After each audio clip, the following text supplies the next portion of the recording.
Emisari i Bashkimit Evropian për dialogun Kosovë-Serbi ka përfunduar sot vizitën 3 ditore në Kosovë.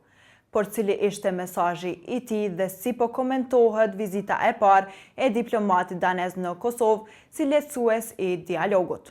Sipas analizëve politik, Peter Sorensen e përfundoi vizitën pa një ofertë për zbatimin e marrëveshjes bazë të Brukselit dhe aneksit të Ohrit të arritur ndërmjet Kosovës dhe Serbisë me 2023. Gjatë vizitës në Kosovë, Sorensen u takua me krerët e shtetit dhe ata të partive politike.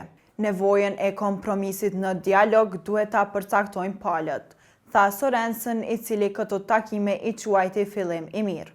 Unë kam pritur që të ketë zoti Sorensen të vije me një ofertë në tavolinë që nëse zbatohet marrëveshja nga pala kosovare, këto do të jenë hapa që do të ndërmiren, pra të ketë diçka më konkrete. Pra, ose njohin nga Serbia ligjërisht obligueshme, gjë të cilën BE-ja po vret që nuk e ka atë mundësi dhe aftësi me e bërë. Një çështje e rëndësishme që ka përmendur ai dje para gazetarëve është se pretendon se do të ketë një çështje të re në bisedimet mes Kosovës dhe Serbisë dhe se palët do të zbatojnë atë që për to është e zbatueshme.